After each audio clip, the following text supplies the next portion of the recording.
साथियों, अपनों से अपनी बात।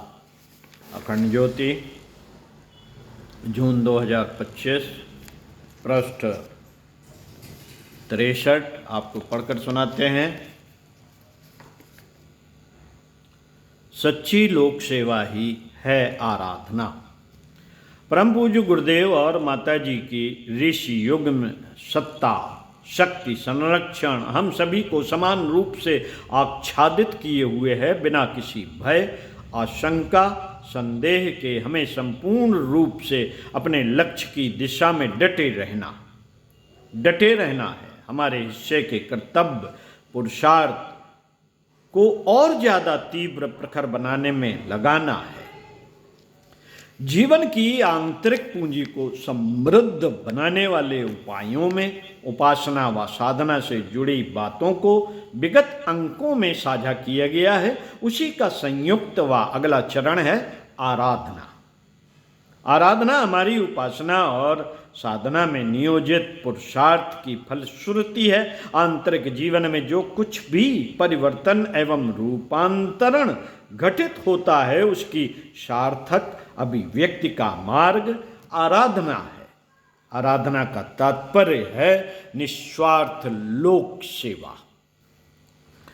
दूसरों के कल्याण और उत्थान के लिए अपनी योग्यता, प्रतिभा, समय, श्रम, पूंजी, भाव, विचार, सहयोग, सहायता, जो कुछ भी बन पड़े, जितना बन पड़े, लगा देने का आदर्श एक विशेष प्रकार से परमात्मा की आराधना ही है। सच्ची लोक सेवा ही विराट ब्रह्म की आराधना बन जाती है। लोक सेवा को ही अपना लक्ष्य बना लेने मात्र से भी व्यक्ति अपने जीवन में आध्यात्मिक उत्कर्ष को प्राप्त कर लेता है। शास्त्रों में भी परहित को सर्वोच्च धर्म कहा गया है। पूज्य गुरुदेव ने हम आप सभी के लिए आराधना को जीवनचर्या की अनिवार्यता में सम्मिलित रखा है। हमारी दैनिक उपासना और साधना की सार्थकता आराधना से ही पूरी होती है।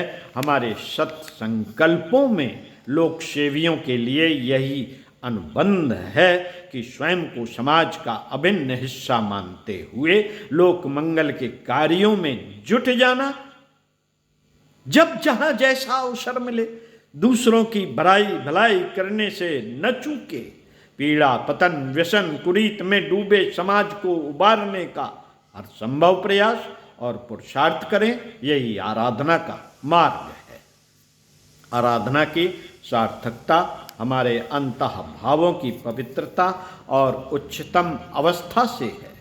इसकी पृष्ठभूमि तैयार करने के लिए उपासना और साधना का विधान है। बिना उपासना और साधना से आराधना मार्ग के अवलंबन की सुपात्रता विकसित नहीं होती। इसकी पात्रता के लिए तप साधना का मार्ग है। तप साधना से जीवन की आंतरिक चेतना परिष्कृत, प्रकाशित होती है और उपासना, प्रार्थना से अंतःकरण निर्मल, पवित्र और संवेदना युक्त समूचा व्यक्तित्व पुष्प की भांति खिल उठता है, जिसकी सुगंधि और सुंदरता का लाभ स्वतः ही औरों को मिलने लगता है। यूं ही पूज्यवर ने अपना सुधार संसार की सबसे बड़ी सेवा का कथन नहीं किया। उसके पीछे का यही मर्म है कि दुनिया में सबसे महत्वपूर्ण और सर्वप्रथम किया जाने वाला जो कार्य है वह है अपने भीतर की शुद्धि और परिष्कार। इसके पश्चात ही एक सच्चे लोक सेवी का व्यक्तित्व उभर कर सामने आता है। हम सभी के लिए भी पूज्य गुरुदेव ने जो मार्ग दिया है वह लोक सेवा का है। लोक सेवा का मार्ग है, परंतु इसका प्रारंभ स्वयं सेवा से होता है। व्यष्टि जीवन से समष्टि जीवन में रूपांतरित होने का मार्ग यही है। आत्म कल्याण से लोक कल्याण, लोक मंगल की यात्रा हम सभी के लिए निर्धारित है।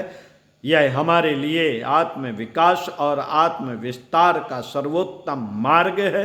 आत्म विस्तृत जीवन ही स्वयं से ऊंचा उठकर समाज, संसार, ब्रह्मांड और फिर परमात्मा तक की यात्रा को पूर्ण कर पाता है। हम सौभाग्यशाली हैं कि अपने इष्ट आराध्य ने हमारे लिए जीवन पथ का सर्वोत्तम मार्ग चयन किया है। स्वयं उन्होंने भी इस मार्ग को अपनाया है और अपने व्यक्तित्व में साकार व प्रत्यक्ष कर दिखाने का महान आदर्श स्थापित किया है। परम पूज्य गुरुदेव के जीवन आदर्शों का अनुसरण, अनुगमन करना हमारा परम सौभाग्य है। उनके द्वारा निर्दिष्ट लोक सेवा का मार्ग ही हम सभी के लिए वरेण्य है। हम सभी इसी मार्ग के सहचर सहगामी हैं तथा सबके लिए कसौटियाँ और पात्रता का मानदंड भी समान है। इस मार्ग पर हम खरे सोने की भांति चमक उठे, हीरे की भांति स्वप्रकाशित हो जाएं।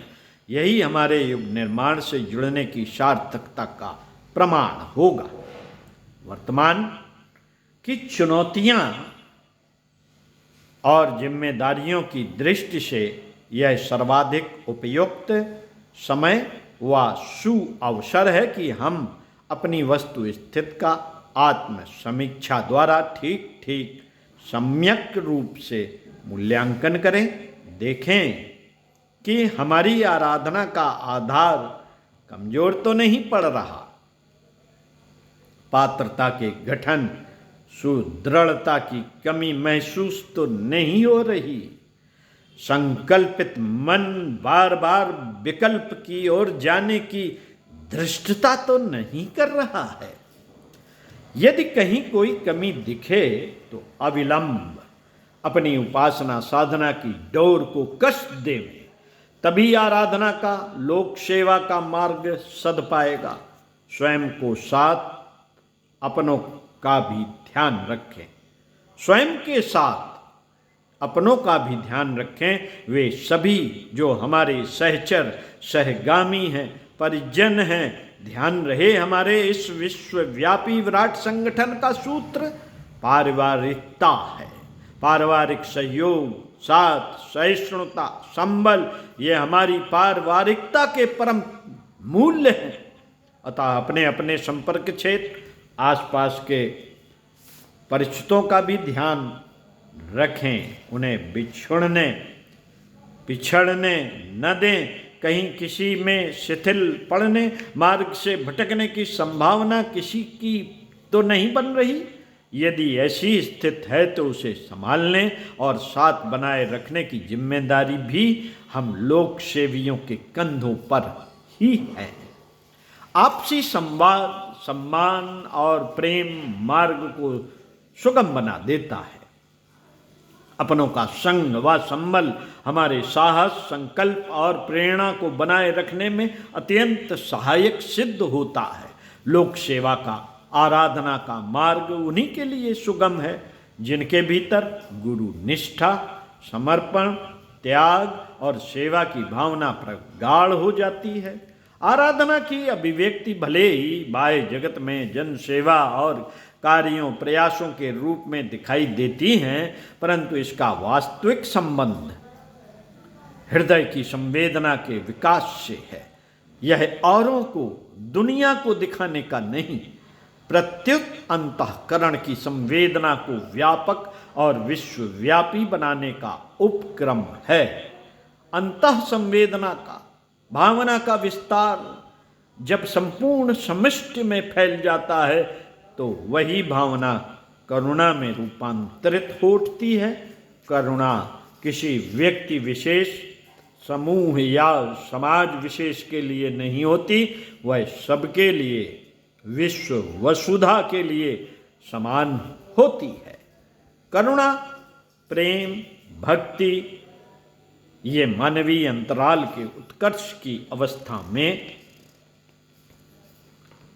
प्रस्फुटित होते हैं और इनका एकमात्र ध्येय परमात्मा के प्रति सेवा और समर्पण से होता है। संपूर्ण सृष्टि को प्राणी मात्र को परमात्मा का स्वरूप और अपनी ही अंतरात्मा का विस्तार मानकर किया जाने वाला प्रत्येक कार्य आराधना है। लोकहित के कार्यों में मैं की सत्ता कहीं नहीं, कभी नहीं। सर्वत्र उस परमात्मा की, इष्ट की, गुरु की सत्ता ही भाषित होती रहे, यही आराधना का प्रमाण और परिणति है।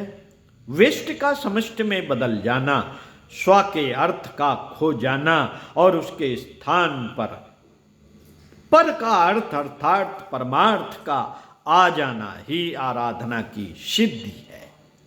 जो लोग आराधना के मर्म को समझे बिना सामान्य अर्थ में दूसरों की, समाज की सेवा सहयोग के कार्यों में लग जाते हैं और उसी को आराधना मान बैठते हैं, वे लोक कल्याण के मार्ग से सहज ही भटक जाते हैं।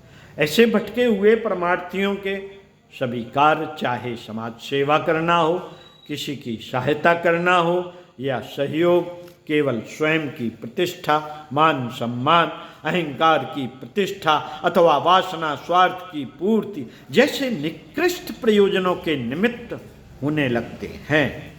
बिना तप, साधना, उपासना और आत्मविश्वास के परमार्थ की भावना से किए जाने वाले कार्यों को स्वार्थ में बदलते देर नहीं लगती।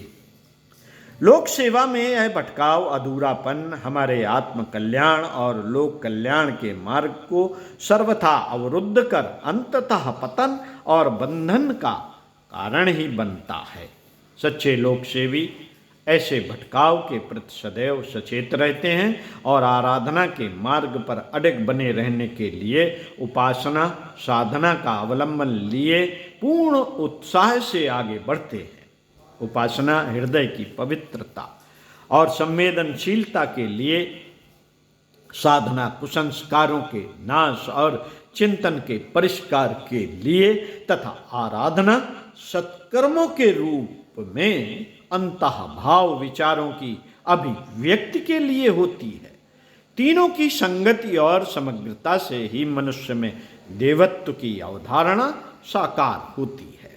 श्रद्धा में, हृदय में श्रद्धा, मस्तिष्क में प्रज्ञा और कर्मों कर्तव्यों में निष्ठा अर्थात श्रद्धा, प्रज्ञा, निष्ठा की कसौटियाँ इसी मार्ग से हस्तगत होती हैं। यही हमारी जीवनचर्या का गुरु निर्दिष्ट राजमार्ग है। इस युग में लोक सेवा ही युग धर्म है और इस मार्ग पर चल पड़ना ही युग साधना। युग निर्माण में हमारे हिस्से यही पुरुषार्थ करने की जिम्मेदारी है। योजना एवं इच्छा ईश्वर की है। संकल्प और शक्ति संरक्षण ऋषियों तथा पुरुषार्थ एवं श्रेय शक्ति संरक्षण ऋषियों का तथा पुरुषार्थ एवं श्रेय हम सभी का यही अपने मिशन का स्वरूप है। पुरुषार्थ की पात्रता के लिए उपासना, साधना और आराधना का मार्ग मिला है। पूर्ण निष्ठा से हम सभी इस मार्ग पर आगे बढ़ें, अन्यों को प्रेरित प्रोत्साहित करें। जन्म शताब्दी के इस महान अवसर पर सच्चे लोक सेवी के रूप में अपनी गुरुसत्ता के समक्ष स्वयं को प्रस्तुत करने का संकल्प हम सभी में जागृत हो, यही शुभकामना। ओम शांति।